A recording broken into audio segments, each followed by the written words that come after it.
সেটাকে বন্ধ করা যায় বা সেটাকে স্থবির করা যায়, সেই দায়টা আমাদের উপরে পরদিন চাপাবে এবং মিথ্যা প্রচারণা মিডিয়ার মাধ্যমে, গণমাধ্যমের মাধ্যমে এবং সোশ্যাল মিডিয়ার মাধ্যমে করে আমাদের এই আন্দোলনটাকে ক্ষতিগ্রস্ত করবে, আমাদের মানসিকভাবে দুর্বল করার চেষ্টা করবে। কিন্তু তাদের এই ষড়যন্ত্র আমরা সফল হতে দেই নাই। আমি খালি এই সরকার এবং উপদেষ্টার উদ্দেশ্যে বলতে চাই, এই জ্বালানি কি আপনাদের বাবার টাকায় কেনা হচ্ছে নাকি? জনগণের ট্যাক্সের টাকায় কেনা এই জ্বালানি বন্ধ করার আপনারা কে? আপনাদের সেই কোনো অধিকার নাই, আপনাদের কোনো জনগণেরও ম্যান্ডেট নাই, আপনারা জীবনে একটা ভোটও কোনোদিনও পান নাই। অতএব আপনাদেরকে একটা বিশেষ পরিস্থিতিতে ছাত্র জনতা রক্তাক্ত গণ অভ্যুত্থানের মাধ্যমে বসানো হয়েছিল যে আপনারা দ্রুততম সময়ে বাংলাদেশে জাতীয় নির্বাচন অনুষ্ঠান করে জনপ্রতিনিধি নির্বাচিত সরকারের কাছে ক্ষমতা হস্তান্তর করে আপনারা প্রস্থান করবেন। কিন্তু আমরা ক্রমাগত দেখতে পাচ্ছি এই সরকারের বিভিন্ন উপদেষ্টারা, বিশেষ করে স্থানীয় সরকার উপদেষ্টা আসিফ মাহমুদ ব্যাপক দুর্নীতি, ব্যাপক লুটপাটে জড়িয়ে পড়েছে। আর হাসিনার আমলে 15 বছরে পিয়ন কামাইছে 400, আর এখন 9 মাসে কামাইছে 350। এই হলো গিয়া এদের দুর্নীতির মাত্রা।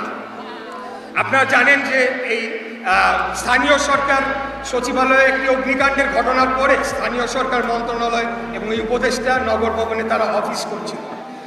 তারা যখন এখানে অফিস করতে শুরু করে তখন এখানকার যায় বিভিন্ন ধরনের উন্নয়নমূলক কর্মকাণ্ড এবং অন্যান্য বিষয়গুলোতে এখানে তারা ব্যাপক লুটপাট সাধন করে এবং জনগণের ট্যাক্সের টাকা তারা এখানে চুরি করে তারা তাদের যে পোষ্য ব্যক্তিরা রয়েছেন তাদের মাধ্যমে সেগুলোকে লুটপাট করে তারা আর্থিকভাবে লাভবান হয়ে তারা ভালো লেগেছিল, মজা পেয়ে গিয়েছিল, যার কারণে পরবর্তীতে আমাদের আন্দোলন শুরু করার পরের দিন যখন লেজ গুটায় আসিফ পালায় গেল তখন তার ভিতরে একটা হিংসা, একটা প্রতিশোধের আগুন কাজ করছে যে এখান থেকে যে তাকে বের করে দেয় সে ঢাকা শহরের জনগণ সেটার বিরুদ্ধে সে প্রতিশোধ।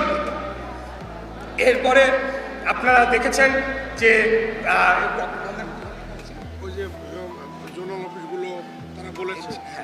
তো যেটা বলছিলাম যে আমাদের এই আন্দোলনকে একটা আন্দোলনকারীরাই কিন্তু সেই জায়গার কার্যক্রম বন্ধ করে রাখে। অথচ আপনারা লক্ষ্য করবেন শুরুর থেকে আমরাই চেয়েছি সকল সেবা যাতে চলমান থাকে, কোনো ধরনের বিঘ্ন না ঘটে।